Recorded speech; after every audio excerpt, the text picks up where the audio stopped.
So what are some of the things that you talked about? Let's just have a little shout out again. Some of the things that contribute to your happiness at work. Flexibility. What does flexibility give you? Choice. Freedom. Okay. What freedom gives you is control. Okay, so that is one of the cornerstone items. You've got here the model, and if you look at, we've got 5 C's inside this model. I'll run through them in a minute, but what you can see is under culture, feeling the fit, 4 o'clock, we've got control. Control is one of the cornerstone items. If you have that, your mental well-being, your physical well-being, we know that these are all much, much higher when you have a great sense of control. So control, thank you. Flexibility equals control. What else? Relationships. Okay, we need to like the people we work with. Have you ever worked for a boss you didn't like? Yes. Okay. What did that mean in terms of effort that you made? Bare minimum. Bare minimum, right? So it's grudging, isn't it? You keep stuff back. So that means that your contribution at the top, this overall element, the item here at the top, is less. So when you like your colleagues, that fits under culture. When you like your colleagues, you do more. You're more pro-social. You'll go out of your way to help them. You might answer their phone. You might pick up an interview for them. You might do a task for them that you wouldn't otherwise do. If you like them, we know that there's higher productivity. One more thing. Reward.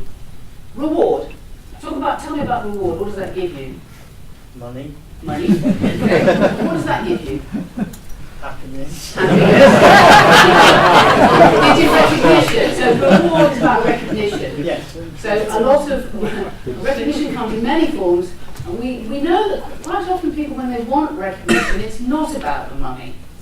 So for bankers, if it was Smarties and they were having to work really hard and compete for Smarties, they would work really hard and compete for Smarties because it's the competition and it's the recognition in there that's the important thing. And in a social network, in a closed social network, if you've earned more than me and got a bigger bonus than me, my God, I'm demotivated and I'm unhappy because I know exactly what you've got, even though everybody's told us not to talk about it. So we were not going to talk about gossip, but you can see when you look at the model, if you quickly scan, we've got these 5 C's that we talk about. They all start with a C because we couldn't have 4 C's and an A inside the performance happiness model. And we've got all these items underneath. And these items underneath, as our head of research, Simon Rusby, says, it ain't rocket science, but it is a science. And I want to talk to you a little bit about that this afternoon. So I want to run through some stuff. What I really like is that if you have questions, as you've seen how I work, I like this interactivity thing. So please talk to me, challenge me, and ask questions as we go. So we talked about what makes us happy and the things that contribute to that. I want to talk about our definition, the issues, some of the research, and a quick little hit on the research, and what that means in terms of a business case, and some stuff around analytics. I'm going to get you to look at a very difficult slide, tell me what it means, and run some tips through as we talk. So let's start off with what is our definition of happiness? What do we actually mean? Now, happiness, I'm a psychologist on top of being classicist. Classics led me to the city. I spent 10 years working in finance. God knows how, but that's what they did back then. So when I was working, first of all in asset allocation, and then as a Lloyd's underwriter, which is also basically doing asset allocation, what I had to do was report on our numbers 3 times a day. I had to tell my boss what exposures we had in terms of dollars, Swiss francs, sterling, and any other wild currency, Ghanaian cedis, whatever it was that we were working in. So we understood what our exposures and risks were. But I'm amazed, and I made this transition across from financial into more HR-y kind of things. And it amazes me that we talk about people as our most important assets, and I challenge you to find any website that doesn't say, well, people are our most important assets, but then to behave as if people are entirely expendable. So we say one thing, we do another, which is extremely typical. So when we're talking about happiness at work, I just want to be really clear about what that means, because we're talking about it in a slightly different context. So, I'm so happy. All right, fine. So hug a tree. That's not what we're talking about. You know, emotional happiness is important, of course it is, because it tells you you're on the right track. So I'm not a huge believer in stress management, because if you are stressed, you shouldn't manage it. You need to change what you're doing, because managing it is not going to improve anything for you.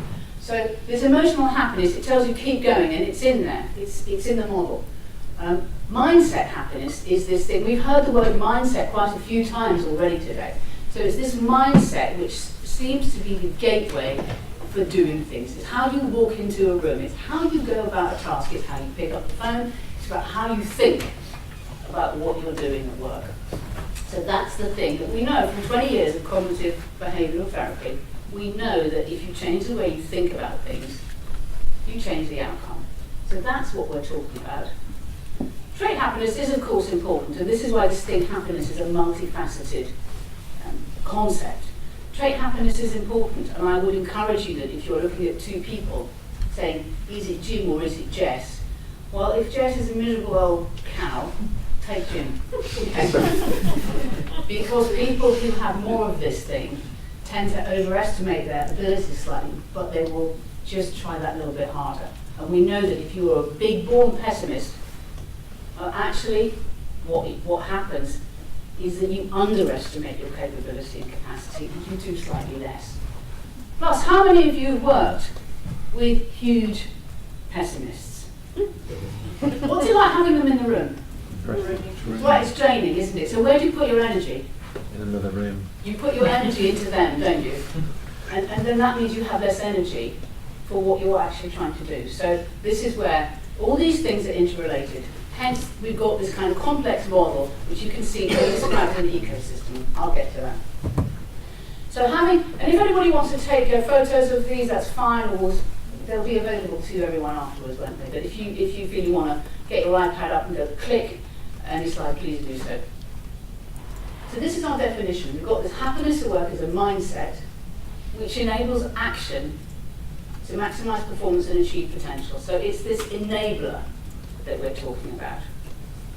So that's what we mean when we say happiness at work. And if anyone's read my book, please ignore the definition. It's taken us 8 years now to get to this really simple sentence, which is what research is all about. So we do lots of work in lots of different places. Let's leave that there. And what do we know from the research that we did? So this all came about because I was running around the world in 2004-05 when everyone was still flush with cash. And I was making a lot of management teams extremely unhappy, implementing the GE model of leadership. Does anybody know what that model is? I've got a few nods. Yeah? So what you do is manage out the bottom 10% every year, and you expect that to be seriously motivating. Well, the Italians have got it right, and I had to go and deliver this to the management team in Italy. They went, no problem, we've sorted it all out. Here's what the Italians have worked out, which is every 10th person, you employ a dud. And you recycle your dud every year. You get shit for nothing. Everyone who was British was deeply angst-ridden about, oh my God, we have to take really good people and we're going to create lots of politics and tension. Well done, the Italians. What we didn't talk about in the previous thing was under-the-table money, which is another thing they do. You know, what's the price of a building? What's the declared price and what's the under-the-table price? And the lawyers talk about the under-the-table price. I cannot believe it. Anyway, I have been in that meeting. I digress. So our research. So at the beginning, I went to look at, and I said, okay, there's got to be, let's take that off. There's got to be some information. Like if I'm making people really unhappy in this implementation, and they are really struggling with it, there's got to be information about what makes people happy at work. So like a good psychologist, I went to the literature, and there wasn't any. There was stuff on job satisfaction, there was stuff on engagement. But when you look at the outcomes metrics, and I remember my background's in finance, when you look at the outcomes metrics and you look at job satisfaction and you look at engagement, if you're saying, okay, performance, can we get, if we've got performance and job satisfaction, do we get greater performance if we have more job satisfaction? Well, the correlation is about 0.15. That's poor. That is not a good correlation. When you look at engagement, it's about 0.3536 when you take a meta-analysis. And that's not fantastic either. It's okay, but it's not fantastic. Oh, okay, look, what might be out there? So there wasn't anything. So what you do then is you go and you ask people what's their experience of it, because if there isn't information, you have to go find it. So we ran focus groups. We asked people, what makes you happy at work? And what they could tell us was what makes them unhappy, because we are hardwired for hard times. So we will immediately focus. If I say, well done, boys over here, you all got 90%. What did we do wrong? That's our first thing. Where's the missing 10? So we have to really push ourselves to focus on what works. But when you do, remember what happens to energy. So we asked focus groups, we repeated the protocol that we ran. And by the way, it wasn't me running it, because if, as a psychologist, you think you're going to find an effect, you shouldn't lead the research, because you will find your effect. Somebody else should run your research for you. There's a well-known bias called experimenter effect. So don't run your own stuff. So we did these protocols and we came up with 77 themes. Now I've left a little bit of data research here. 4 questions. Imagine about 250 questions in a questionnaire with a bunch of demographic data. It took us 6 months to get 193 people to fill it in. We printed off 2,000 of them. What you do then is you collapse the data, you chuck items out that you don't want, and then you chuck some more out, and when we ran this with nearly 2,000 people. So 193, 403, 2,000 people, and we did 24 different versions, because you keep trialing your questions. Do your questions work or not? And then you have to check against something else that's already validated. And we've now got, I think it's about 37,000 respondents in our database, so we can do some fantastic investigation with lots of different countries. We know this will be what my colleague calls, maybe I shouldn't say this on camera, a no shit Sherlock moment. The Greek bankers are the unhappiest, but if you want to be super happy, go work in Australia as a consultant or the Netherlands. So we have one Australian consultant in the room. Mark, we need to hear all about it. But all levels of seniority. Now, something that you should know, the more senior you are, the happier you are. The people who are most unhappy at work, and maybe this fits somewhere into the kinetic organisation, are general managers, because you're getting squeezed both ways. So we can see that the worst thing to be right now as a general manager, and the thing that is particularly effective for them, is their confidence. So it's extremely difficult for them to do anything new. So if you know somebody who is, you need to do everything you can to boost their confidence rather than to further diminish it, because less will get done. So the more senior you are, the happier you are. I think it goes back to this sense of control. You're making things happen. So how do we get to this? So we chuck all our data up in the air and we see what sticks together. And what sticks together, you can see here. It doesn't matter what it says. It comes in 5 steps. So you've got 1, 2, 3, 4, 5. And those 5 steps inform this model. You've got contribution at the top, and that's about the effort that you make. Conviction is your short-term motivation. So in it, you've got resilience and motivation. And when people talk about motivation, there's a misunderstanding. It's not this linear thing, right? Let me make you more motivated. Right? It doesn't work like that. How it works is it's task specific. So if you are leading anybody or their boss, you have to find out the things that make them motivated and give them all of those things that make them motivated. So if you sat me down now in front of a whole bunch of spreadsheets all day, I would be extremely demotivated, and I would come out at the end an unhappy person, because I'm not good at doing that. I don't think I ever was. So conviction, this is your short-term motivation, and it moves like resilience moves. So like feeling efficient and effective, it moves. It's dynamic. Culture is your feeling of fit. Commitment is your long-term engagement with yourself and what you're doing.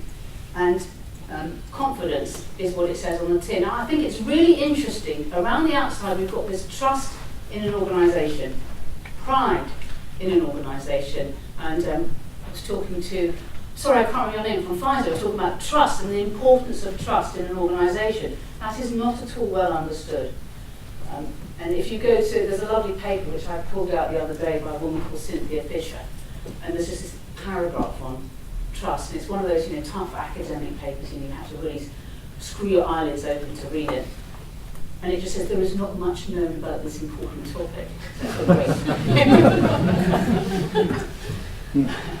So, and then it's recognition back from your organisation. So if you are not recognised back, you will not put the effort back in.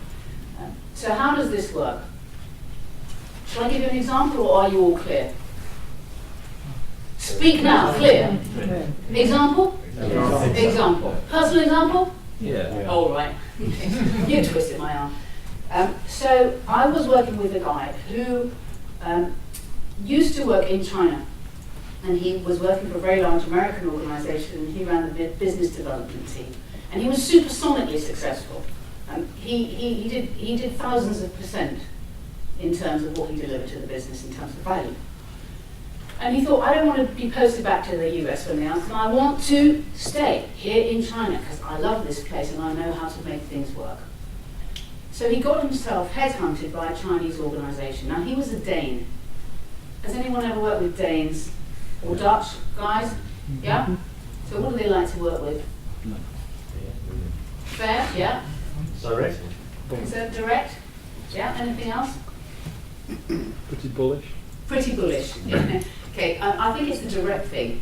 A Dane or a Dutch guy, in my experience, will tell you this isn't a spade, it's a shovel, and they'll come and hit you with it. So, you're surprised. I got a letter from my Dutch colleague, an email saying, my boss isn't coming to see you, he's on holiday, and I can't say I blame him that he doesn't want to come and see you. I said, Vin, thank you so much, I quite understand. So here he is, this guy who's direct, he doesn't mind challenging up, he's completely gung-ho, he finds himself in a Chinese organisation. He goes to his bosses in week 1 and says, I think we're on the wrong track, we shouldn't be doing this. I recommend that the strategy completely changes. And he's inside a Chinese organisation. Right? So his bosses take this extremely badly. I can see they'd be shaking their head. You just don't do that. So what he'd done was behave in a way that he usually behaved in. Now he realised his emails were being tracked, and that as he was bringing people in, there was somebody who was sent to sit, and he realised it was just a spy on behalf of his bosses. So what's going on for the people that he's recruiting in? What do you think they're thinking of him? Not just rude. Yeah, he might be rude, he's not trustworthy, what else? Concerned, right. So he's seriously concerned. Because he looks and he thinks, oh wow, I shouldn't have done that, I wonder what else I shouldn't do. So his contribution starts to go down because, so contribution here, right, I had this goal, these I thought were my objectives, it's the wrong thing to do. What happens to your confidence, your self-belief in that? That goes down. So then your motivation is immediately affected over here. And then you start thinking, well, am I in the right place? I can't stay, I don't know. So within 3 weeks, he realised he was in the wrong organisation for him. He left 9 months later. So in that time, that is an extremely difficult time to manage. So he now doesn't work doing business development anymore. He's working in an NGO in Africa. So it can have an extremely damaging effect, being long-term unhappy at work. But that's how it works, and it's this ecosystem. So an ecosystem can take some intolerance, but it can't take tons of intolerance. And we know that there are 10 really key cornerstone items in here that supersonically matter, but we are all individuals. So all those 10 might be in place for you, but if there's one that's out of place, that looms large on your horizon because we're hardwired for hard times. So that's how the model works. And as practitioners, we see it making sense in the world.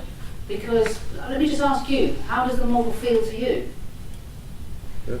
Makes sense. Sensible. It's sensible, isn't it? I mean, it's not that difficult. It's like, yeah, duh. Hello.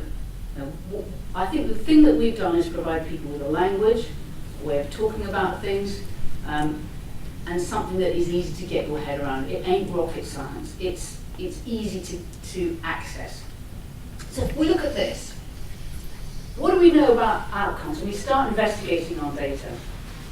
Well, if we compare the least happy people to the most happy people at work, We have some standard outcomes that we always look at, but when we're working, we always look at what are the specifics that matter to this organisation.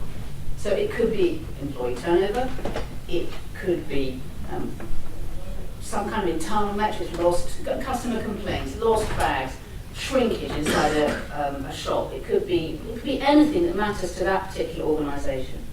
But here we go. So we compare the least happy to the most.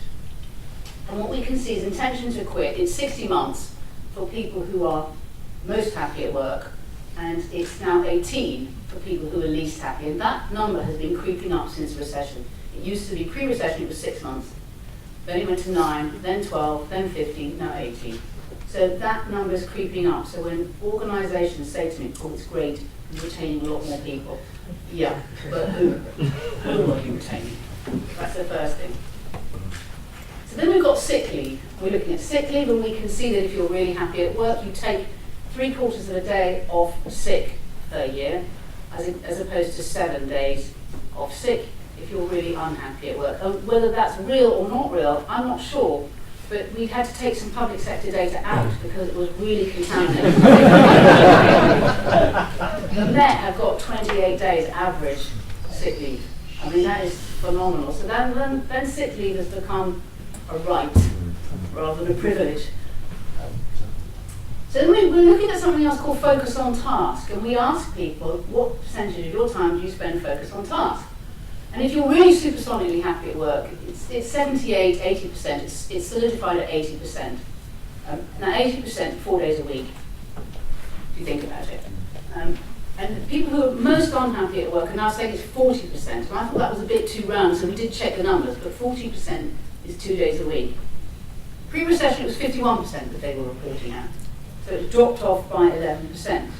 And what we can see is that when we divide our data into 5 groups, 5 being the most happy and the least happy, group 5, the happiest people have stayed there in terms of what they're delivering to their business.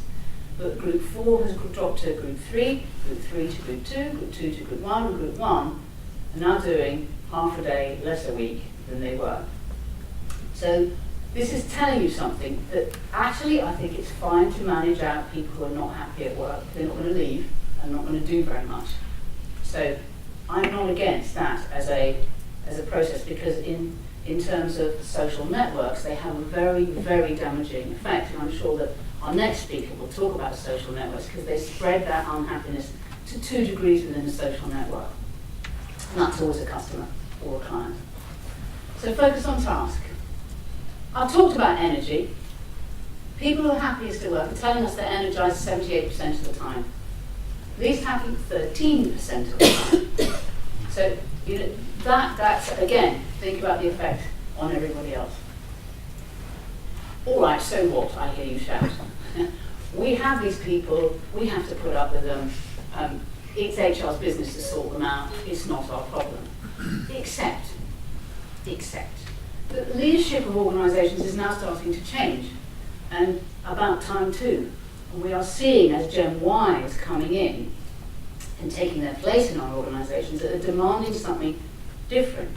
And in our data, we can see that Gen Y is starting to leave Tier 1 professional services to go to Tier 2, because they would rather be led and managed in a different kind of way. And that is extremely dangerous if you are managing any kind of professional service business. So the faster that we learn to embrace these changes inside professional services, the better impact that we will have on that new layer of talent that's coming in. I was talking to one of the Magic Circle the other day, and they said that what Gen Y is saying as they leave is so incredible that it's a privileged document, and that only 3 people inside the firm are allowed to read it. And it's and so this HRD was going slightly, I don't know how I get this out, but it's not possible for our partners to continue managing in this kind of way, because actually I can't show him or her what that document says. So I said, why don't you just get some actors to voice over those comments, and then it's not a privileged document anymore. So watch that space. Let's see if there's a YouTube video that's going out sometime soon. I'm sure it won't be. So these Gen Ys want to be led and managed and work in a very different way, which speaks to a very different organisation. And what they want is even more of this freedom thing. And if we look at the right-hand side, we've got it. I am, unfortunately, a boomer. And I was brought up in the world of fax secretary, telex boy. That was my world, and that's how I learned to work. So this, I would not have done anything without my boss to say so. My boss was incredibly risk averse, and loved to get me into his room and tell me how I should do stuff. And it was definitely a school of tough love. I remember he shouted at across the floor as I walked in, and sworn at and everything else. If I talk to my son Jack, who is now working in the city, after 1 week's work, he rang me up saying, "Mum, no one's told me what a great job I've done." Jack, welcome to the world of work. But that's what he's wanting. That's what he wants. He wants this ongoing feedback. Tell me how I've done, tell me how I could do better, and tell me what I did well. And in performance management was what we spoke about in the bank that I was in. We never did it. I was just asked to sign here. It was 15 years before I had my first appraisal. So, anybody else experience that? It's just me alone. Yeah. So these guys want coaching. Gen Y want coaching all the time, input all the time, to be connected all the time. This thing was a word that was bandied about, but it took me to be about 45, mentoring, to understand what mentoring actually meant. So Gen Ys want something very different. That means that if we want to keep talent, we better start treating them differently, and we better start using slightly different language. Does that signal like, shut up, Jess, you've gone on too long? It wasn't, but you've got about 10 minutes. Okay, fine. Some people say to me, why happiness at work? And why don't you just call this morale or something like that? Or engagement? Well, first of all, we can see there's a difference in the data. You can be supersonically engaged at work. Hands up if you think you're a driven and conscientious person. Okay, welcome to the world. There are lots of us driven and conscientious people around. And we will work very hard and be very engaged with something, even if we don't like it. There's a difference between being engaged and being happy. So that's one thing. But let's go back to the language point. I am absolutely convinced that language creates organisation. We don't talk about staff either.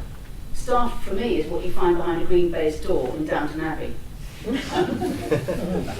What we talk about is employees or associates. Because language creates culture and reflects culture. There was one organisation that we worked in where they had inquisitions. They had an inquisition with your manager. They lost sight of what that actually meant. Where's the fire? So that's one thing. And then we talk a lot about strategy, tactics, campaigns, missions.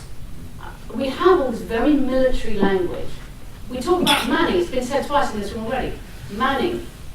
Post. Hello, where are we as women? We don't want to fight your must-win battles, but we do want to work in professional organisations. And then you out there as kind of pale, male, lovely, very active people, are surprised when we go fight your own must-win battle. I don't want that anymore. So language creates culture. We have to be very, very careful about it. Let me tell you about another organisation. You had to apply for dead time. I'm against deadlines. I like lifelines. Deadlines, I mean, just think about what you're saying when you say the word deadline. What does that mean? So we have to be careful about these things. So language, I think, matters. So just to show you how do we use this stuff, we use this stuff when we're doing organisational effectiveness, board evaluation, talent management. We use it in a whole variety of contexts. And people go online, they fill something in, and then you get a report back. And the report is divided up, the 5 C's out, and it's divided trust, recognition, and pride, because we know that trust, recognition, and pride create the context for the operationalisation, if you like, the bringing to life of the 5 C's. So that creates the context, and then the 5 C's, how you see it showing up at work. And then we've got this very simple traffic light system for it all. Let me just show you a slide. It's a reversing board. So what you can see, we've got contribution here, this is a real organisation. we've got contribution here, and you've got the key items under it. Achieving goals, raising issues, feeling secure, being listened to, that is a cornerstone item, and positive feedback. Positive feedback is task-oriented, and appreciation is person-oriented. You want to know the difference. So, I would like you to imagine you've got some budget to spend, but not a lot of budget to spend. Where would you spend your budget in this organisation?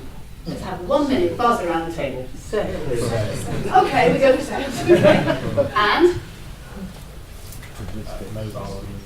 Maybe mobile and logistics. Okay, so what do you know? What we know when we look at it this way is those are leadership issues. And we know that those are leadership issues because they're not reflected everywhere else. So when we see things going down this way, it's a leadership issue. When we see things going across, it's an organisational issue. So one organisational issue in here, potential. Positive feedback. Now remember I was telling you it wasn't rocket science? Okay. This is an organisation who are so focused on delivery they forget ever to say thank you to anybody. And that is cheap, it's free, it's easy. So tip number 2, go back and just thank a few people for the effort that they made if they stay late. And if they want to have a good listening, give them a good listening. It's one of the boomers and stuff, is it? Yeah. So if that's what people want, and we know, by the way, there's an enormous correlation between being listened to and performance. Just sit people in a room and ask them what's going on for them, and listen so that you indicate that you've shown something. And I think listening isn't listening per se, it's about relationship. It indicates that we have a relationship. So it's not the listening itself, it's the investment in a relationship. So to end, I just want to show you what the outcomes are for, again, one of these key things which we talked about at the very beginning. So feeling of fairness is, again, it's a cornerstone issue, cornerstone thing that really matters. So if you're going to do something which feels deeply unfair, you're going to have to do a lot of communicating about why you're doing it. Let me just end with Francois. So a final experiment that I want to mention to you is our fairness study. And so this became a very famous study, and there's now many more because after we did this about 10 years ago. So a final experiment that I want to mention to you is our fairness study. And so this became a very famous study, and there's now many more because after we did this about 10 years ago, it became very well known. And we did that originally with capuchin monkeys, and I'm going to show you the first experiment that we did. It has now been done with dogs, and with birds, and with chimpanzees. But with Sarah Brosnan, we started out with capuchin monkeys. So what we did is we put 2 capuchin monkeys side by side. Again, these animals, they live in a group. They know each other. We take them out of the group, put them in a test chamber. And there's a very simple task that they need to do. And if you give both of them cucumber for the task, the 2 monkeys side by side, they're perfectly willing to do this 25 times in a row. So cucumber, even though it's really only water in my opinion, but cucumber is perfectly fine for them. Now, if you give the partner grapes, the food preferences of my capuchin monkeys correspond exactly with the prices in the supermarket. And so if you give them grapes, it's a far better food than you create inequity between them. So that's the experiment we did. Recently, we videotaped it with new monkeys who had never done the task, thinking that maybe they would have a stronger reaction, and that turned out to be right. The one on the left is the monkey who gets cucumber. The one on the right is the one who gets grapes. The one who gets cucumber, note that the first piece of cucumber is perfectly fine. The first piece she eats. Then she sees the other one getting grape, and you will see what happens. So she gives a rock to us, that's the task. And we give her a piece of cucumber, and she eats it. The other one needs to give a rock to us. And that's what she does. And she gets a grape. And she eats it. The other one sees that. She gives a rock to us now, gets again cucumber.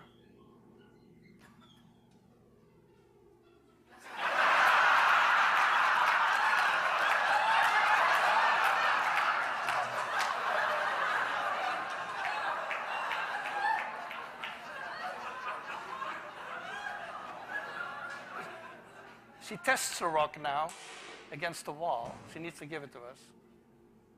And she gets cucumber again.